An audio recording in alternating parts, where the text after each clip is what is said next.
Bonsoir, c'est un plaisir de vous revoir en ce début de semaine. Nous continuons avec les halachot extraordinaires du Shabbat et précisément celle du Kiddush. Vous savez qu'il y a une coutume magnifique de réciter lorsqu'on rentre de la synagogue. J'avais déjà dit que quand on rentre dans la synagogue, c'est bien de dire Shabbat Shalom ou Mevorach, de regarder les nérotes. Et il y a en hébreu un pismon. Vous savez c'est quoi un pismon? Comment on traduit en hébreu, en français, un pismon? Une chanson que tous les juifs ont l'habitude de chanter juste avant le kiddush. Quelle est cette? Chazak, shalom aleichem. Shalom aleichem, malaché shalom. Donc qu'est-ce qu'on fait? On dit bonjour, shalom aleichem. On salue par le nom d'Hachem. Shalom, c'est le nom d'Hachem. Shalom aleichem, malaché shalom. Malaché sharet, malaché yon, malaché sharet, c'est une... Il y en a qui ont la coutume de dire Malach HaSharet, il y en a qui disent Malach HaShalom. Après on dit Boachem les Shalom, ça veut dire Shalom Aleichem, c'est on les salue, on leur dit Shalom. Après on dit Boachem les Shalom. Après Boachem les Shalom, on dit Barchouni les Shalom, 3 fois. Après on dit Beshiv Techem les Shalom, et enfin, il y en a qui ont l'habitude de dire Betzetchem les Shalom. Donc il y a 5 couplets, chaque couplet on le dit 3 fois. On a l'habitude de le dire 3 fois. Ça va? Quelle est la source de ce chant? Je pense que vous allez me donner la réponse. Quelle est la source du chant qu'on récite avant le Kiddush le vendredi soir, Shalom Aleichem, etc., dans lequel on dit Shalom aux Malachim, aux anges? Oui. C'est pas Abraham? Shalom aux anges. Ah, il y a fait. J'ai une autre source. David Non plus. Quelle est la source de ce chant Shalom Aleichem? Qu'est-ce que vous pensez, Rabotai? Yochanan, tu me dis toujours les réponses à mes questions. Il y a une Gemara dans Masechet Shabbat, Daf Kuf Yud Tet Amud Bet. Une Gemara dans Masechet Shabbat, c'est-à-dire 119b. Ouais, Kuf, c'est 100, Yud, c'est 10, et Tet, c'est 9. 119b. La Gemara dit là-bas quelque chose d'extraordinaire. Que chaque vendredi soir, lorsqu'un juif revient de la synagogue, il y a 2 anges qui l'accompagnent. Un bon et un mauvais. Maintenant, il faut savoir une chose, que ces 2 anges-là, ils sont avec l'homme, même si on ne les voit pas et on ne les sent pas, jusqu'à ce qu'ils rentrent chez lui. Lorsque l'homme rentre chez lui, et les anges voient 3 choses. C'est quoi les 3 choses qu'ils voient? Les nérotes allumés, la table dressée, et le lit fait. Alors l'ange Tov, l'ange qui est bon, dit « Yehi Ratson » que ce soit comme ça la semaine prochaine. Le lit fait, oui. Ça correspond à 3 inyanim dans Shabbat, 3 domaines du Shabbat Kodesh. Les nérotes, la table et le lit. 3 domaines dans le Shabbat Kodesh. Lorsque les anges voient ces 3 choses, alors l'ange qui est bon, il dit « Ainsi soit-il, que la semaine prochaine ce soit la même chose ». Et le mauvais ange répond « Amen » contre son gré. Par contre, si quand il rentre, et il ne voit pas les bougies allumées, la table faite, dressée et le lit fait, alors cette fois-ci, c'est l'ange mauvais qui dit « Ainsi soit-il que la semaine prochaine ce soit comme ça ». Et là, l'ange bon dit « Amen » contre son gré. Ça veut dire extraordinaire. On apprend ici un yesod terrible. On apprend ici une règle, un fondement magnifique. C'est que, en fait, c'est nous qui gérons notre vie, non seulement matérielle, mais même spirituelle. Ça veut dire on veut que notre Shabbat de cette semaine, il influence sur le Shabbat de la semaine prochaine. Alors mets le paquet cette semaine. Parce que si tu fais bien les choses, les préparatifs du Shabbat, alors lorsque les anges qui vont rentrer avec toi de la synagogue vont voir que la maison est bien rangée comme la Torah le veut, comme Akadosh Baruch Hu le veut, alors ils vont même te bénir. Ils vont te bénir et l'ange mauvais va dire Amen contre son gré. Et Chazé Shalom l'inverse. Donc on voit ici combien nos actions, elles sont mashpiot, nos actions, elles ont un impact sur notre avenir même, le nôtre. C'est nous qui décidons de notre avenir. D'accord? Eh bien, Rabotai, c'est cette Gemara qui est la source du chant qu'on récite le vendredi soir. Shalom Aleichem, Malaché Shalom. On leur dit bienvenue, rentrez, vous êtes là. On chante avec eux. Et on leur dit aussi Shalom Aleichem, on les bénit. Yaron. Avant, ça me dit quand j'étais petit qu'il y avait une ségoula d'ouvrir la porte de la maison quand on dit Shalom Aleichem. C'est vrai ou pas? Je ne connais pas cette ségoula, mais comme je ne suis pas une encyclopédie, c'est peut-être vrai. Peut-être que oui. Oui, c'est peut-être que c'est une segoula comme ça. Le soir du Seder, je sais qu'il y a une segoula à un certain moment d'ouvrir la porte, mais pas quand on récite Shalom Aleichem. Je ne connais pas. Peut-être que oui, peut-être que oui, peut-être que oui. Maintenant, il y a deux détails qu'il faut mentionner au sujet de Shalom Aleichem. D'abord, il y a une marloquette. Est-ce qu'on dit Tsetrem les Shalom en dernier, à la fin? Oui? Eh non, Betsetrem ou Tsetrem, peu importe. Mais est-ce qu'on mentionne Bichlal ce couplet? C'est quoi le problème dans ce couplet? C'est qu'on dit aux anges de partir, on ne veut pas qu'ils partent. Puisqu'ils ont vu les nérotes, la table et le lit, tout est clean, on veut qu'ils restent. Donc il y a... Non, alors c'est ça, très bonne question. Mais nous, de leur dire partez, ça fait qu'Ilou, on est intéressé à ce qu'ils partent. On n'est pas intéressé à ce qu'ils partent, on voudrait qu'ils restent. Donc il y en a qui ont la coutume de ne pas réciter Tsetrem les Shalom pour pas qu'ils partent. Ça ne va pas changer. Ah, Betsetrem, c'est quand vous sortirez. Il y a fait, je n'avais pas compris la profondeur de vos paroles. Magnifique, magnifique. Alors que si tu dis Tsetrem, c'est sortez maintenant. Il y a fait mode, il y a fait mode. Alors moi j'ai vu une autre explication. Le Rav Pinkus, il dit quelque chose de merveilleux au sujet de Tsetrem et les Shalom. Il dit on peut dire Betsetrem et les Shalom. En tout cas, ceux qui le disent, Tsetrem ou Betsetrem, nous par exemple, chez nous, on ne dit pas Tsetrem et les Shalom. On ne dit pas Tsetrem et les Shalom du tout. Ni Tsetrem, ni Betsetrem. Alors ceux qui le disent, dit le Rav Pinkus, comment ça se fait qu'ils le disent? Ah, c'est vrai. C'est pas très beau de dire aux anges, allez, sortez. Comment ça se fait qu'ils le disent? Ah, il dit le Rav Pinkus quelque chose de merveilleux, extraordinaire. Omer Rav Pinkus, qu'on peut le dire. Et ceux qui le disent, ils ont sur quoi se reposer. Pourquoi? Parce que Shabbat Kodesh, Shabbat, le jour du Shabbat, c'est Cheder Yehoud. C'est un endroit et un moment d'isolement entre Dieu et Am Israël. Les anges, vous n'avez rien à faire ici. On va s'isoler maintenant, comme Khatan Vekala. Comme le Khatan et la Kala quand ils s'isolent, Nagid même, il y a les témoins qui les amènent depuis la Choupa jusqu'au Cheder Yichud, pour ceux qui font Cheder Yichud, l'endroit où on s'isole. La première fois que le Khatan et la Kala vont s'isoler après le temps qu'ils se connaissent, les Kiddushin, la Choupa, ça y est, ils arrivent au Cheder Yichud, le temps qu'ils attendaient, avec tellement d'impatience. Ils arrivent au Cheder Yichud, on dit, ça y est, jusque-là, il n'y a que le Khatan et la Kala. On ferme la clé, même les témoins, ils restent dehors. Personne ne rentre.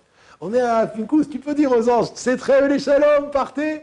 Parce que maintenant, Shabbat, c'est Cheder Yichud entre les Juifs et Akadosh Baruch. Ça, c'est pour la petite coutume de ceux qui le disent. Tu voulais dire quelque chose, Yaron?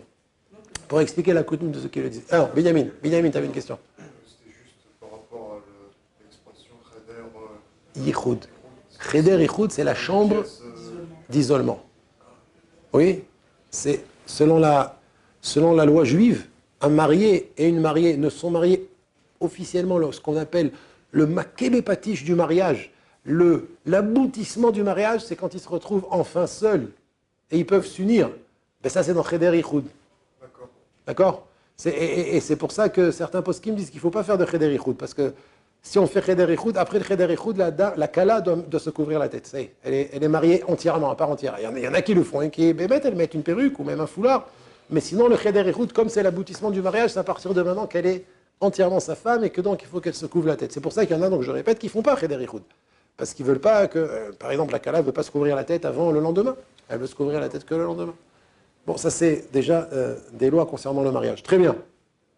Yochanan. J'ai vu dans le Sidour de Port des Délivrances que la Mida du vendredi soir, ça représente les fiançailles entre Hachem et Israël. Et le matin, samedi matin, c'est le mariage. Quand on réjouit le Khatan et la Kala. Ah, très bien. Et le soir, de l'après-midi, c'est le Cheder Yichud. Ah d'accord, bah, c'est pas comme le Rav Pinkus. Mais c'est pas grave. Elou ve'elou divrei Elokim chayim. Tout ça, c'est des paroles d'Akadosh Baruch Hu, des Torah Emet. Yafé meod. Très bien. Baruchuni les Shalom. On demande aux anges qui nous bénissent. C'est un peu étonnant quand même. C'est qui doit nous bénir? À qui on doit demander qu'ils nous bénissent? Dieu. À Dieu, il fait mieux. Alors comment ça se fait qu'on demande Baruchuni les Shalom? Ils sont deux, donc ils sont témoins. Hein? Ils sont deux. Et donc? Ils sont témoins. Donc c'est eux qui peuvent aller transmettre à Dieu notre... Et pourquoi on ne demande pas directement à Hachem? Est-ce que c'est pas un problème en plus de dire aux anges bénis? C'est pas les anges qui vont te bénir. La bracha, c'est pas les anges qui vont te la donner, c'est Hachem qui vont te la donner. Non, mais faites en sorte que je sois béni. Voilà, exactement. C'est comme quand on va voir un tzaddik ou même un juif. Quand deux juifs se rencontrent, vous savez que les juifs, ils ont le pouvoir de bénir. Même Alti Birkat Ediot Kala Benecha. Même un juif qui te paraît simple, ne néglige pas Ne rabaisse pas, ne crois pas que sa bracha, elle n'est pas importante, elle est très importante. Même un juif, tout juif, il a un pouvoir de bénir. Donc, de la même manière qu'on va voir un juif, un ami, on lui dit bénis-moi, à plus forte raison un grand sadique, ou un rave, ou qu'on va sur les tombes, même des fois prier, on implore par exemple Shimshon. Vous connaissez Shimshon? Ah, on implore Shimshon. Ouais, Shimshon Gibor. On va demander bisrout, par le mérite, par le biais du mérite de Shimshon, que Kadosh Baruch Hu nous bénisse. Mais là, c'est la même chose, par le biais de ces malachim là. Donc, c'est pas un problème de dire Baruch Hu ni Shalom. On peut dire aux anges bénissez-nous. Et en fait, on dit ça par humilité et par anava, donc. Parce qu'en vérité, on sait très bien que la source de toutes les bénédictions, c'est Akadosh Baruch Hu, Birvodo, Be'atzmo. La preuve, c'est que dans la Hamida, on demande Sim, Shalom, Tova, Bracha, Birkat Kohanim aussi, les Kohanim là-bas, c'est eux qui servent d'intermédiaires entre Hachem et le Ham Israël, c'est eux qui bénissent le clan Israël. Mais il faut savoir toujours se rappeler, même quand on dit Baruch Hu et Shalom, que la source de toute Bracha, c'est Akadosh Baruch Hu, Birvodo ou Be'atzmo. Voilà, ça c'est pour Shalom Aleichem. Yaron. J'ai une question un peu hors sujet, parce que vous avez dit Sim Shalom. Si, par exemple, moi je sais que j'ai un mauvais réflexe, je dis Shim Shalom, des fois je me trompe. Est-ce que c'est grave ou ça change le sens de la bracha? Ah, plutôt oui. Il faut répéter. C'est quoi la différence? Shim, Shalom, ça veut rien dire. Shim, ça veut rien dire. Donc il faut répéter. Si tu as dit Shim, la prononciation est très importante. Il faut faire attention à ce qu'on dit. Donc il faut répéter. Si jamais tu as dit Shim au lieu de Sim, il faut répéter. Ouais. Après, Shalom Aleichem, qu'est-ce qu'on récite, Rabotai? Une fois qu'on a fini Shalom Aleichem? Eshet Chayil Miimtsa. Alors, Eshet Chayil Miimtsa, ça fait allusion à deux choses qui en font trois. La première chose, ça fait plaisir à Keret Baït, à la femme. Donc, quand on dit Eshet Chayil Miimtsa, en général, l'épouse, la maman, elle est contente parce qu'on a un chant pour elle. La deuxième chose à laquelle ça fait allusion, c'est deux choses qui font, on a dit deux et trois, c'est la Shrina Akdosha. Là, quand on dit Eshet Chayil Miimtsa, c'est Keneged Shrina comme ça, le Shla, il dit, Shla Akadosh, pardon. Shrina Akdosha. Et la troisième chose qui est égale à Shrina Akdosha, c'est la Torah Akdosha aussi. Parce que vous savez combien il y a de psukim dans Eshet Chayil? Combien il y a de 26. 22. 22 psukim. Pourquoi 22 psukim? Pourquoi 22 versets? 22 lettres. 22 lettres de l'alphabet, ça c'est pour la Torah. Et pour la Shrina, 22, ça fait allusion aux 22 tsinoroth qui s'ouvrent le vendredi soir à Shabbat. J'ai dit toujours que le Shabbat, ça se vanne qui est Kadosh Vaïvarecheu, Kadosh Baruch Hu, il a béni le jour du Shabbat. Il y a le jour du Shabbat, 22 tsinoroth, 22 tuyaux qui s'ouvrent des mondes supérieurs à ce monde le jour du Shabbat. Et les 22 versets du Eshet Chayil sont parallèles aux 22 tsinoroth qu'Akadosh Baruch Hu ouvre le jour du Shabbat. C'est un temps de Shefa, Bracha ve'atzlacha. C'est un temps de bamage de bénédiction, comme on dit dans les Chadodi, que le Shabbat c'est Mekor à Bracha. C'est la source de la bénédiction. Et comme j'avais déjà dit dans un cours, c'est pour ça que c'est très important le soir du Shabbat de se faire bénir par ses parents, par ses rabbanim, parce que les tuyaux des brachot sont ouverts. C'est pour ça qu'on dit aussi aux anges Baruch Hu et Shalom. C'est un zman très très mesougal, très propice à la bracha dans tous les domaines. Dans le matériel, dans le spirituel, dans le shalom, dans la santé, dans tout. Le Shabbat, c'est un zman qui est coulo, tout béni. C'est le passage qui dit Vaïvarecheu, Kadosh Baruch Hu a béni le jour du Shabbat. Ça concerne Eshet Chayil. Après Eshet Chayil, qu'est-ce qu'on fait? On fait le kiddush. Alors, le kiddush, une fois qu'on a rempli le verre de vin, et sur ça je termine, une fois qu'on a rempli le verre de vin, on doit le prendre de quelle main? Droite ou gauche? La droite, très bien.